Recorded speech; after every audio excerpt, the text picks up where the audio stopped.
don't worry about that. I'll talk about that in a minute.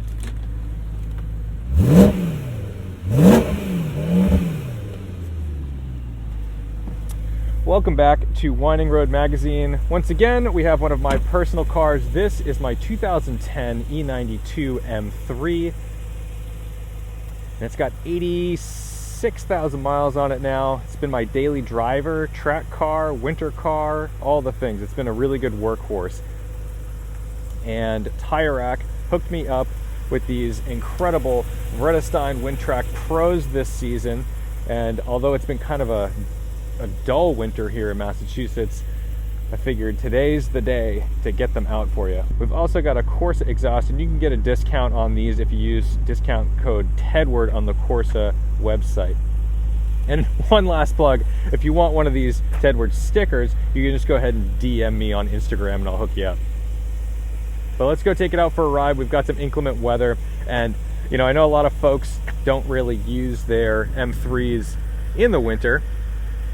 I do, and rear wheel drive is kind of all I've ever known.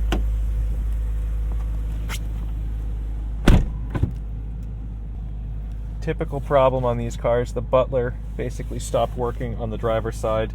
The fix to that is to iron the seatbelt, but who the heck is pulling out an ironing board or a hair straightener to their car? Haven't done that yet. You also notice here the brake light is on, and that's going to go and stay on even though I've got the e-brake down. That is because I run track pads on this car, and because I change up my brake pads so frequently, I don't replace the pad wear sensors. I'm always looking at them, so I don't really need the car to tell me when to go. But because of that, if you don't unplug and replug in the pad wear sensors in 50,000 miles, it just thinks you're a moron and you've really got to replace them, so it just stays on. So once we get a nice day, I'll be able to dig in there and actually solve that. A lot of people hate this interior. It's called Silver Novillo or Novio. It's a nice bright kind of bluish leather, and honestly I think it makes the cabin feel a lot bigger. But a lot of people do not like it. There was a cop down here, and he may not like that I'm driving around with a camera on my face, so I'm going to go ahead and drop this for just a second. Something that I look for in a winter tire, especially a performance winter tire, is that it's not going to ruin the experience of the car. So a lot of times in the past, when I've had, you know, I had a Volkswagen Golf, I had a 350Z, and I put these Blizzak LMs on them. And they're great tires. They get you out of everything. You almost can't get stuck in these cars. Even the 350Z with an open differential managed to pretty much get me everywhere I needed to go. But they've got these big chunky sidewalls and a very tall, soft tread.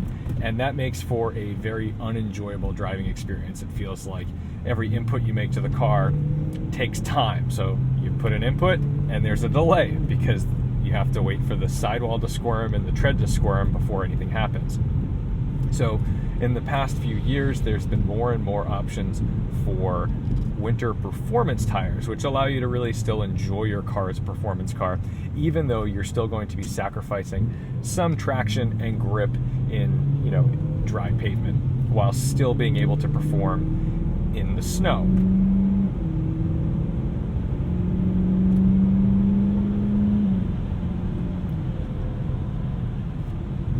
I think the gold standard for these typically are going to be the Michelin Alpine PA4s, but Tire Rack said, why don't you try out these Vredestein Windtrack Pros? And I'm thrilled because I never would have picked this tire. Vredestein is super common in classic cars and in, you know, regular passenger cars in Europe, but not something that we have really utilized or come to be a household name here in the US.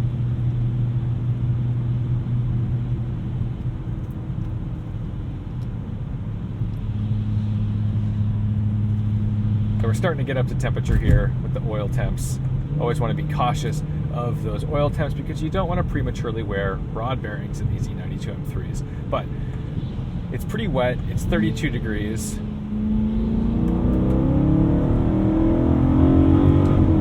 And we've still got enough traction to get us accelerated on kind of wet, untreated roads, which is fantastic. That's what you want out of a performance snow tire.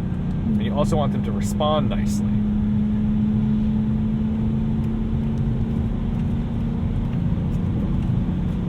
And of course, you want them to brake.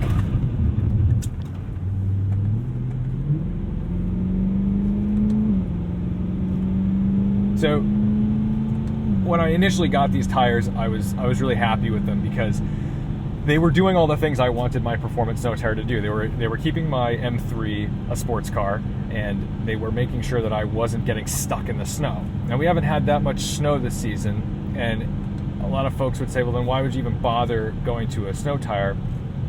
And it's not just about snow. A winter tire has a lot to do with temperature because not all rubber is the same. You're going to need a softer compound in these cold temperatures, and that's going to allow you to have grip in these cold temperatures, even on, dry or wet pavement. If you're running something that is optimally gauged for 45 or 50 degrees Fahrenheit, then as it gets colder into the 30s and below, when you get below freezing, that rubber just turns solid, it turns to glass. And that's when you're going to start running into trouble, because you're not going to have the traction that you used to have. So a good winter tire, snow or no snow, is really important if you're experiencing temperatures that are below freezing. It's the same reason why you wouldn't drive an R compound tire under about 45 or 50 degrees Fahrenheit. They get so hard and brittle, they can actually crack. You're not going to really have that experience on, say, a super sport, but it's still going to get hard and it isn't going to have as much grip. And then it can actually be dangerous because if you're mid-corner and it's 25 degrees and it's dry out, you could still run into quite a few problems, and suddenly you've got an oversteering mess and no recovery method. But I'm sure you came for the exhaust.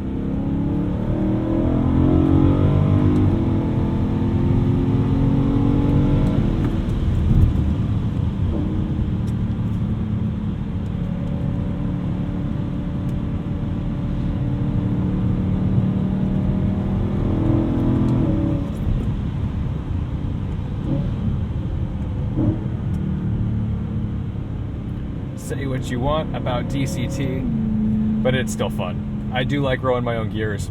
I actually prefer DCT and E92 M3s because I'm not a huge fan of the manual gearbox, and that might be sacrilege for some, but something about the gearbox in the E92 M3, the manual, it's just not that great. It's not a great gearbox. There are some gearboxes that are great. You get in a 911 GT3, it's a great gearbox. The manual gearbox in E92 M3, just a little sloppy, and it feels like the car was really designed for this engine to mate with this DCT. It's not to say DCT doesn't have its flaws. It's a little clunky and awkward, but my goodness, does it shift fast.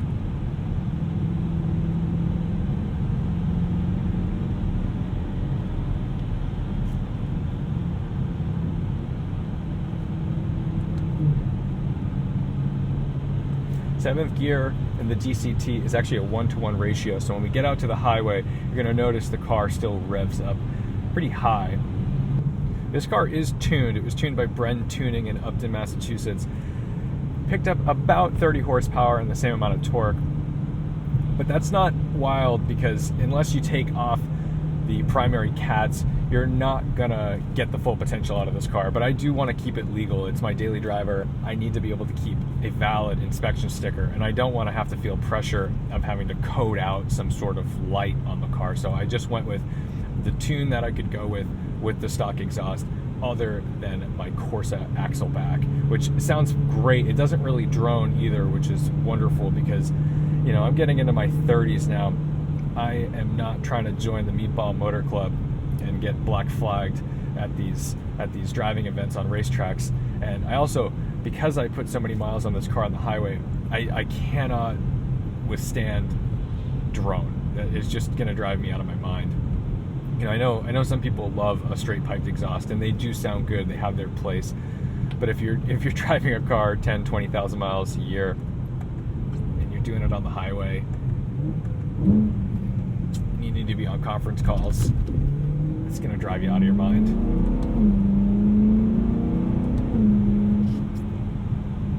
May also notice a little bit of a clunk in the right rear.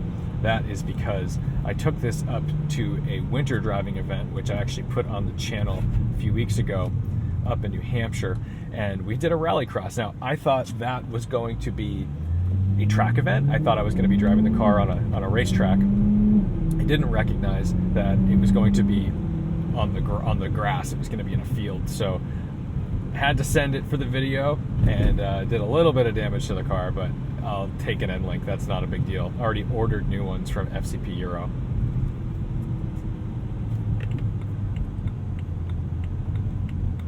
I know it's late in the season, but it's good to know what your winter plan is with your cars. So that means taking a look at what do you need for fluids, making sure that you have put in appropriate coolant and that you weren't running water on a racetrack or something, and then you go ahead and freeze everything and break radiators and hoses and potentially really damage your engine. But also tires, because tires can get expensive, and if you wait last minute, they might just not be in stock. So definitely important to go ahead and figure out what your plan is. And for me, had Tire Rack not suggested this Vredestein tire, I probably wouldn't have considered it.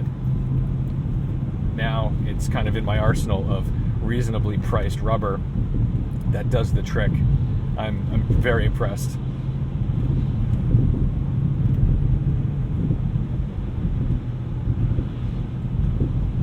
Now you can hear it.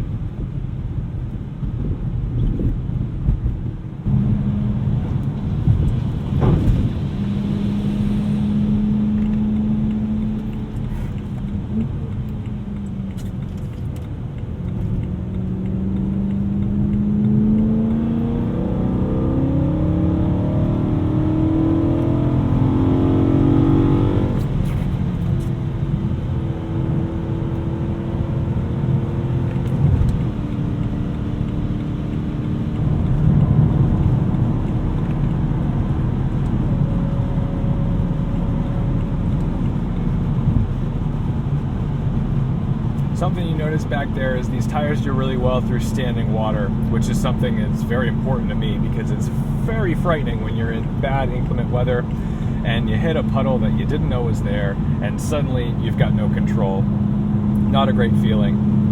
You'll notice at about 80 miles an hour we're over 3,000 RPM, and I'll show you what I mean about no torque in this car and kind of needing a downshift when you want to get away. So we're in 7th gear at 75 miles per hour at 3,000 RPM. Takes a little bit to get this car moving. Now if we do that again and we downshift, get the revs up over 5,000 RPM,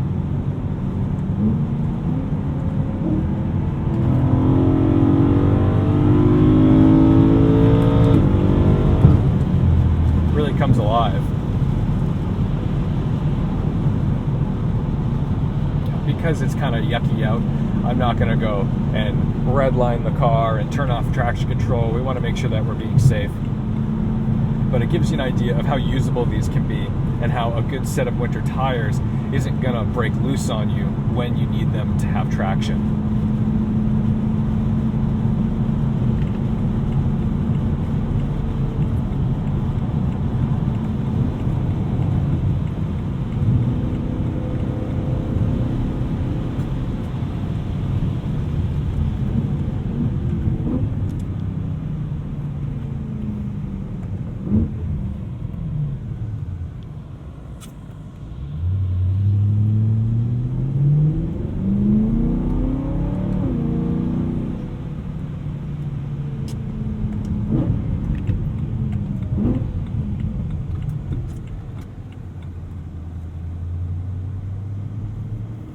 Well guys, I hope you stay safe during this pandemic, and Massachusetts has just put in a shelter-in-place order starting tomorrow. That means there may be less winding road videos coming out, but I'm going to try to still get a hold of some cars. I know Chris is doing the same in Detroit. Thank you for watching, and we'll see you in the next one.